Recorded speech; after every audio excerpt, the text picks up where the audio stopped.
É isso. 21 de maio de 2026, estamos no 5º ano e no dia 87 desde o início da invasão total. Sejam bem-vindos, dou as boas-vindas ao relatório de situação. No relatório de hoje, vamos analisar vários pontos. Ontem vimos os ganhos territoriais russos em Vovchansk. Hoje, vamos focar nas contramedidas ucranianas. Também vamos ver o que o governante bielorrusso Lukashenko tem a dizer.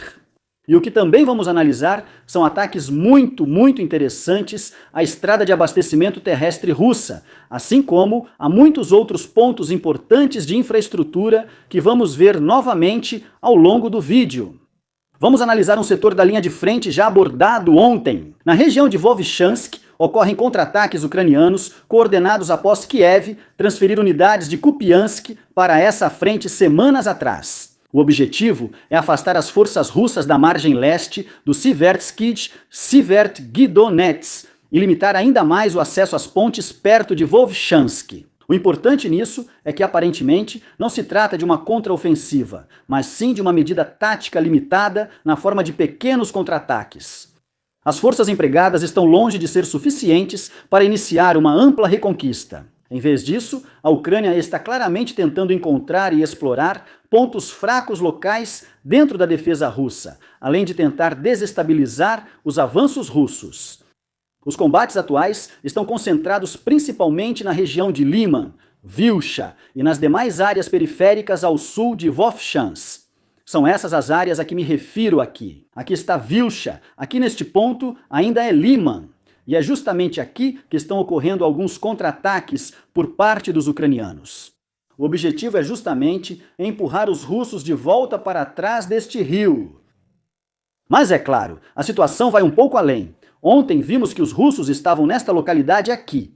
Esta era a área que observamos ontem, em vermelho claro. Em vermelho escuro está a área recém-acrescentada. Analisei esse setor novamente nas últimas horas. Houve então novas geolocalizações de soldados russos que estão aqui levantando uma bandeira. Isso aconteceu bem aqui, ao sul da localidade, e também houve um registro aqui, no lado leste da localidade, por isso essa área agora também é comprovadamente controlada pelos russos.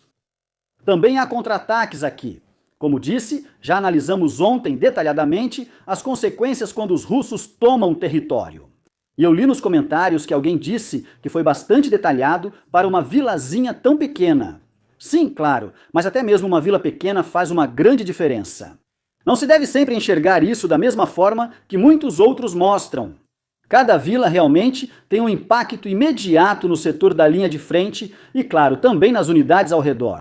Mas chega disso. Vamos olhar um pouco mais a oeste, pois aqui há uma conquista de terreno. Porque na área acima, em Staritsia, a sudoeste de Vukansk, houve ataques de unidades ucranianas. Formações do 2º Batalhão, do 23º Regimento de Assalto iniciaram, junto com o 72U, a Brigada Mecanizada realizou uma operação de ataque coordenada contra posições russas ao redor do complexo florestal Shumagrob e da elevação 209. A elevação 209 foi taticamente decisiva. Quem controla essa elevação obtém uma visão significativamente melhor e controle de fogo sobre os acessos ao redor em direção a Burv-Wartka e as áreas periféricas orientais de Staritsia. Exatamente por isso, a Rússia conseguiu manter posições defensivas estáveis ali por meses. Também é interessante a composição das unidades de ataque ucranianas. A ponta de lança foi aparentemente formada pelo 23º Regimento de Assalto e não pela 72ª Brigada. O que é importante reconhecer nisso? Bem, o 23º Regimento de Assalto da Guarda Nacional tem um efetivo composto em grande parte por voluntários estrangeiros, principalmente da Colômbia ou do Brasil. O ataque foi apoiado pela artilharia e pelos tanques da 72ª Brigada Mecanizada. E exatamente essa combinação parece ter funcionado até agora. Aqui houve um ganho de terreno, embora a situação atual do controle da elevação 209 ainda não seja conhecida. Sabemos apenas que está sendo disputada no momento, mas a área em frente já teria sido conquistada pela Ucrânia. Aqui também vemos alguns soldados ucranianos passando por aqui. Após preparativos de artilharia, grupos de assalto ucranianos aparentemente penetraram nas linhas russas e repeliram o regimento de fuzileiros russo número 1009. Contra-ataques russos, mesmo com o apoio de bombas planadoras, não conseguiram recuperar as posições perdidas. Isso é operacionalmente interessante, porque a Ucrânia não realizou aqui apenas um avanço local. Com a retomada de partes da vila e da área em frente à colina 209, a pressão ao longo da estrada em direção a Hurvatka aumenta, tornando a linha de frente muito mais instável para as forças russas. Isso se encaixa com os recentes contra-ataques ucranianos em todo o setor de Vovchansk. Kiev tenta empurrar as cabeças de ponte russas e áreas avançadas ao longo de rios e florestas antes que a Rússia fortaleça suas posições. É o que vemos aqui. Aqui estão tentando empurrar de volta, e isso acontece atrás do rio. Aqui também estão tentando empurrar de volta, ao longo do rio e novamente para dentro da cidade. E aqui deste lado também vemos que surgiu uma cabeça de ponte russa, e naturalmente estão tentando empurrá-la de volta aqui também. Mas aqui eu acho que, se os ucranianos não agirem rapidamente agora, se os russos conseguirem assumir o controle do local muito rápido. E quem prestou bastante atenção percebe que aqui no mapa de situação há outro local azul escuro. Por quê? Este local esteve marcado como vermelho por muito tempo no meu mapa. Agora pude voltar a marcar como azul, porque estamos vendo ataques de artilharia dos russos aqui, que estão atingindo unidades da 58ª aqui. Eles estão atacando a brigada motorizada de fuzileiros da Ucrânia. E claro, eles não iriam atirar nos próprios soldados, então deve haver presença ucraniana aqui. A gravação tem exatamente um dia. Lukashenko está tentando cada vez mais se distanciar de um envolvimento direto na guerra contra a Ucrânia. Ele declarou que Belarus não será arrastado para a guerra da Rússia e só lutará se Belarus for atacada. Ao mesmo tempo, ele até ofereceu a Zelensky conversas em qualquer lugar de Belarus ou da Ucrânia. Essas declarações chamam atenção, pois Belarus está profundamente ligada à Rússia desde o início da guerra, permitindo que tropas russas usem seu território para atacar Kiev. Armas e infraestrutura russas estão no país, e Moscou exerce uma enorme pressão política sobre Minsk, não apenas politicamente, mas também socialmente. Nós vemos muitas escolas russas, associações russas, todo tipo de coisa, inclusive promovendo a língua e a cultura deles lá. Mesmo assim, Lukashenko evita há anos, de forma consistente, envolver diretamente o exército nessa guerra. O motivo é óbvio. O apoio a uma guerra contra a Ucrânia é extremamente limitado dentro da população bielorrussa e provavelmente também dentro das próprias forças armadas. Por isso, a linguagem de Lukashenko parece um exercício de equilíbrio. Externamente, Belarus permanece leal a Moscou, mas ao mesmo tempo Lukashenko tenta constantemente sinalizar que Minsk não quer se tornar uma parte ativa na guerra. Afinal, ele observa como as coisas estão hoje no país vizinho. Porque para Lukashenko, entrar diretamente na guerra seria muito arriscado. Militarmente, Belarus seria rapidamente sobrecarregado. Politicamente, um passo desses poderia causar enormes tensões dentro do próprio país. Por isso, em muitas declarações, fica ainda mais claro um certo tom. Ou seja, tentou agradar a Rússia sem se envolver totalmente na guerra de Putin. Nesse ponto, ele agiu corretamente, temos que admitir. Veículos logísticos russos destruídos começaram a se acumular nas estradas ao redor de Mariupol, especialmente na ligação terrestre russa, que destaquei aqui com uma linha tracejada. Drones ucranianos agora localizam e atacam comboios de suprimentos longe da linha de frente. Qual a distância aproximada até lá? Vamos conferir. Então, de acordo com o meu mapa, Mariupol, incluindo a estrada, está a cerca de 120 quilômetros da linha de frente. Isso indica que drones lançados para voar essa distância provavelmente partirão mais do interior, não diretamente da linha de frente.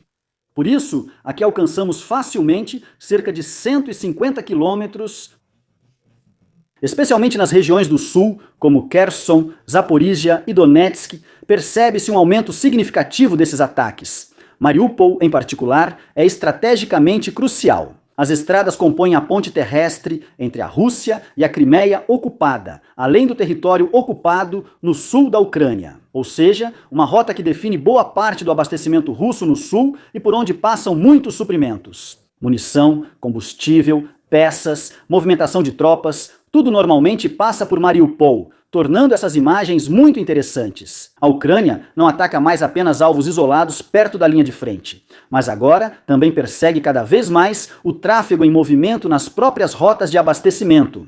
Isso longe da linha de frente, o que exige que transportes estejam prontos para ataques, mesmo na retaguarda.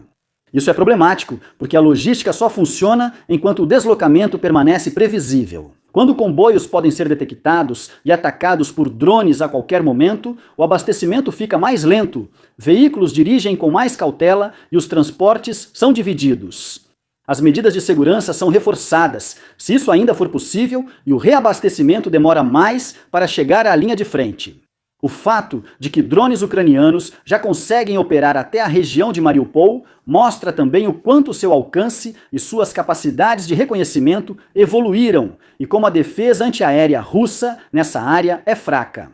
Regiões que a Rússia considerava por muito tempo como uma retaguarda relativamente segura estão se tornando cada vez mais parte do campo de batalha. Novas imagens de Feodósia mostram o quanto o terminal naval de petróleo local já está danificado. O depósito foi atingido por ataques ucranianos pelo menos 6 vezes entre o outono de 2024 e a primavera de 2026, pegando fogo repetidas vezes. Esse terminal de petróleo é crucial para a Rússia, pois está diretamente ligado ao abastecimento da Crimeia e às estruturas de transporte militar no Mar Negro. Depósitos de combustível desse tipo servem não só ao abastecimento civil de energia, mas também à Marinha, Força Aérea e à logística na área de operações do Sul. E é exatamente por isso que chama a atenção o quanto a Ucrânia continua atacando esse alvo de forma persistente. Pelo visto, não se trata de causar danos uma única vez, mas sim de manter a instalação sob pressão constante. Até áreas já reparadas ou restauradas, se ainda possível aqui, podem falhar novamente depois. Refiro-me a todas as instalações, não só a Feodósia. Isso está cada vez mais claro na Crimeia. A Rússia planejava usar a península como retaguarda segura para operações no sul. Portos, depósitos de combustível e infraestrutura estão sendo cada vez mais atacados pelos ucranianos. Os ataques de drones ucranianos à infraestrutura energética da Rússia também continuam. Desta vez, a refinaria em Syzran, na região de Samara, foi atingida. Imagens mostram um grande incêndio nas instalações da refinaria. A refinaria é um dos mais importantes centros de processamento do setor petrolífero russo, situada mais no interior do país que outros alvos atacados recentemente. O mais interessante nisso é, acima de tudo, a crescente regularidade desses ataques. A Rússia agora precisa considerar que praticamente qualquer grande refinaria pode ser atingida, e isso todos os dias. Agora eu poderia repetir os impactos, como fiz nas últimas 20 vezes, mas quem acompanhou nas últimas vezes já sabe quais são os impactos disso na logística, na refinaria e, claro, também nas Forças Armadas. O presidente ucraniano Volodymyr Zelensky relata um ataque de forças especiais ucranianas contra um quartel-general do Serviço de Inteligência Interna russo, o FSB, assim como contra um sistema de defesa antiaérea Pantsir-S-1, ambos na Crimeia. Divulgaram um vídeo mostrando ataques de drones a edifícios e posições. Ainda não está claro quando exatamente o ataque teria ocorrido. Um ataque a estruturas do FSB significa algo diferente de um ataque a um depósito de munição comum ou a um veículo. O FSB é um dos principais instrumentos de poder do Estado russo, responsável pela segurança interna, controle, vigilância e contra-espionagem. Justamente por isso, esses ataques também têm um efeito psicológico. Eles atingem não só a infraestrutura, mas também instalações que deveriam simbolizar segurança e controle na Rússia. Também houve ataque a um sistema Pantsir-S-1. Exatamente esses sistemas de defesa antiaérea são frequentemente usados para proteger objetos sensíveis, ou seja, por exemplo, para proteger prédios do governo, instalações militares, infraestrutura crítica e assim por diante. Se até mesmo nesses lugares os drones conseguem passar, isso levanta muitas perguntas. Será que ainda existe alguma eficácia real da defesa antiaérea russa? O que chama a atenção é principalmente como as operações ucranianas estão se expandindo cada vez mais. Quero dizer, é preciso descobrir que existe um depósito ali. É preciso planejar uma operação longa para atingir esse depósito no momento certo. Depois é preciso enviar um drone para lá. Esse drone precisa conseguir passar. É fundamental analisar antes as rotas dos drones e identificar defesas antiaéreas russas para evitar interceptações. Você pode se infiltrar, escolher o momento certo e atingir o alvo. Assim, a missão foi um sucesso. Isso ocorre em toda a linha de frente. Não é apenas uma operação por dia, muitas e muitas operações são planejadas ao mesmo tempo aqui. Talvez algumas sejam descartadas e outras executadas novamente, como estamos vendo agora. É um esforço incrível que se exige aqui, algo que não deve ser subestimado. Na Rússia, a pressão sobre estudantes cresce. Quem enfrenta dificuldades nas universidades, não passa nas provas ou perde o status de estudante, pode ser enviado direto ao exército. Isso chama a atenção atualmente. Porque assim também é possível motivar as pessoas a concluir os estudos. Em vez de anunciar uma nova grande mobilização, o Estado utiliza pressão burocrática. Notas baixas, perda da vaga na universidade, prazos encurtados. De repente, você sai da fila da aula para a do serviço militar. Como isso acontece? Bem, o jornal Kyiv Independent baseia-se em relatos de mães russas que reclamaram. O filho delas não passou em uma prova. Depois disso, foi negado a ele o trancamento do semestre e ele perdeu o status de estudante. Ao perder o status de estudante, perde-se também o adiamento do serviço militar. Ele foi levado à junta militar de Moscou e passou pela inspeção. Um caso parecido ocorreu na Universidade Bauman de Moscou, onde um estudante foi convocado para o serviço militar, mesmo com o semestre trancado. Logo depois, ele estava na Ucrânia. Agora pensem algumas semanas atrás. Eu contei que foi decidido na Rússia que 2/3 dos estudantes, ou seja, cerca de 44 mil em toda a Rússia, deveriam assinar um contrato com o Ministério da Defesa. Aqui foi fortemente divulgado que os estudantes não seriam alocados em unidades de combate, mas sim em unidades de drones ou em guerra eletrônica.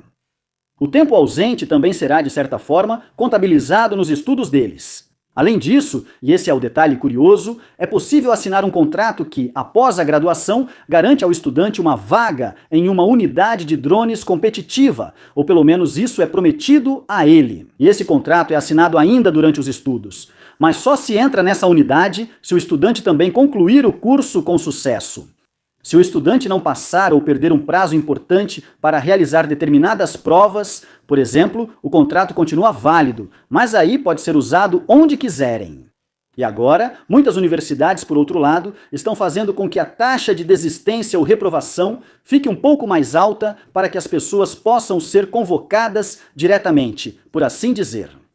Oficialmente, esse tipo de contrato sempre tem duração de 1 ano, mas todos sabemos que desde 2022 o Ministério da Defesa pode prorrogar os contratos unilateralmente por tempo indeterminado. Agradeço aos assinantes, membros do canal e equipe Algo Crew. Um agradecimento especial ao Coronel-Tenente-Coronel Henneck, Sila, Dietrich, Fred e Meyerhofer. Fiquem à vontade para se inscrever, curtir e comentar, e até o próximo relatório de situação.